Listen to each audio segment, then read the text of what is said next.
আসসালামু আলাইকুম রহমতুল্লাহ। ওয়ালাইকুম আসসালাম রহমতুল্লাহ বরকাত। জি। শেখ, আমি সৌদি আরব রিয়াদ থেকে। জি। শেখ, আমারটা প্রশ্ন না, এটা আপনার কাছে একটা পরামর্শ চাচ্ছি। হুম। সেটা হচ্ছে যে কোথা থেকে বলছেন বুঝলাম না। আমার ছেলের বয়স 9 বছর পার হয়েছে। সৌদি আরব রিয়াদ থেকে। রিয়াজ। ঠিক বলেন। রিয়াদ থেকে। বলেন বলেন, প্রশ্ন পরামর্শ কি? জি। জি, আমি সেটা ছেলের বয়স আমি বলেন। এটা আপনার কাছে একটা পরামর্শ চাচ্ছি। হুম। এটার মাধ্যমে আমি আশা করি আরো অনেকে উপকৃত হবে। জি, আমার ছেলের বয়স 9 বছর পার হয়েছে। তাকে আমি হুম। হেফখানায় দিয়েছিলাম, দেশে জি। বাড়িতে। তো হ্যাভস 3 পারা মতন করছে, 3 পারার মতো। তো এখন পড়তে যাচ্ছে না। হুম।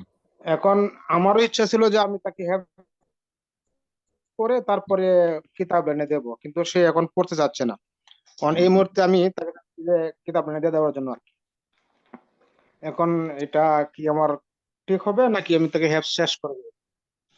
জি জি, দেখেন, কোরআনের শুধু অক্ষরের হাফেজ বানানো অত বড় ফজিলতের জি না সময় যত আছে। বড় ফজিলত আলেম বানানো।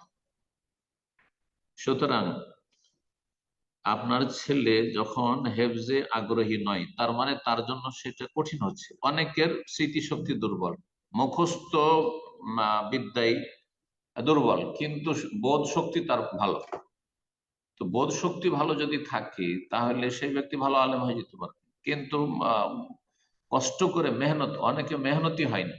পরিশ্রম করা, বারবার করে একটি আয়াত পড়বে আর পরিশ্রম করবে, কঠিন পরিশ্রম করে মেহনত করে কোরআন মুখস্থ করা বা কিছু মুখস্থ করা অনেকের জন্য জটিল। আর সবাইকে আল্লাহ রাবুল আলামিন বেশ কিছু গুণ দিয়ে, প্রতিভা দিয়ে সৃষ্টি করেছেন।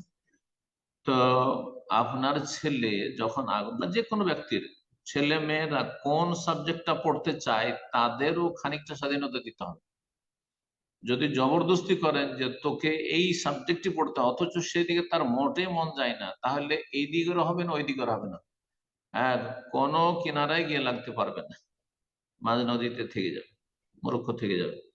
সুতরাং ছেলে যখন আগ্রহী নয় কোরআন মুখস্থ করতে, যেই সময়টা কোরআন মুখস্থ করতো সেই সময়টা সে কোরআন হাদিস পড়ে হয়তো আরেকটু ভালো আলেম হয়ে যেত। এই জন্য কোরআন হাদিসের ভালো আলেম বানাবার জন্য চেষ্টা করুন, রবের কাছে দোয়া করুন যে আল্লাহ তৌফিক দান করেন।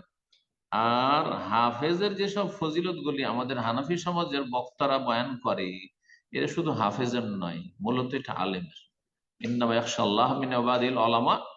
কোনো যায় না যে হাফেজে কোরআন আল্লাহকে ভয় করে, ওলামা ভয় করে, কারণ তারা জানে, হ্যাঁ, আল্লাহর তৌহিদ সম্পর্কে জানে, আল্লাহর বড়ত্ব মহত্ব আজমাত সম্পর্কে জানে, আল্লাহর মর্যাদা সম্পর্কে জানে, আল্লাহর দিন সম্পর্কে জানে, হালাল হারাম সম্পর্কে জানে। সুতরাং যে যত বেশি জানে সে তত বেশি সতর্ক, সে তত বেশি সতর্ক, তার অন্তর ভয় ভীতি থাকবে। সুতরাং আলেম যদি ছেলেকে বানান, এটা আপনার জন্য বেশি ভালো, যেহেতু ছেলে আপনার হাফেজ হতে চাইছেন।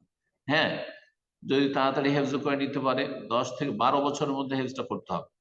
12 বছরের মধ্যে যদি আপনার ছেলে হেফজ না করতে পারে, 15 বছরে চলে যাচ্ছে, তা আমি ভাবে সাধারণ ভাবে সমস্ত ভাই বোনদেরকে বলবো যে আপনি ছেলেকে 15 বছর 18 বছরে হাফেজ বানাবেন, নাহলে সেই ছেলে আর মাদ্রাসা পড়ে কোনো কিছু হইতে পারবে না। এখানে বহু সৌদি আরবে বহু কোম্পানি, আপনি তো রিয়াজ আছেন, বহু কোম্পানি, এমামা কোম্পানি আর এরকম যেগুলো ক্লিন কোম্পানি আছে, হাফেজে কোরআন আছে। হাফেজে কোরআন 12 ঘন্টা করে ডিউটি করে, সন্ধ্যা 6টা থেকে সকাল 6টা, না হলে সকাল 6টা থেকে সন্ধ্যা 6টা, 12 12 ঘন্টা রাস্তাঘাটে রোদরে ডিউটি করে। কি দেখে তাদেরকে দেখে মায়া লাগে। তেলাওয়াত এত সুন্দর করে যখন কোনো অনুষ্ঠান হয়, এটা তেলাওয়াত করে অনেক সময়, মাশাআল্লাহ। তো বড় আফসোস লাগে।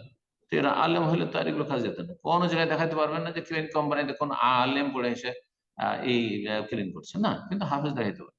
কারণ এই শুধু হেফজ করা না, আপনি আল্লাহর দিনের কিছু বেশি কিছু করতে পারলেন, হ্যাঁ কিছুটা করলেন, কিন্তু বেশি কিছু করতে পারলেন না, আপনি দিনের বড় খাদেম হইতে পারলেন না কিছু। আর না আপনি দুনিয়ারে কিছু করতে পারলেন, মা কামু দিন আর বলা আকামু দুনিয়া, না দুনিয়া কায়েম হলো না দিন কায়েম। দিন দুনিয়া যদি কায়েম করতে হয় তাহলে সবচেয়ে ভালো হাফেজ তাড়াতাড়ি বানিয়ে নি, আলেম বানিয়ে নি। সেটা সম্ভব না হলে আলেম বানান। জি, জাযাকুমুল্লাহ।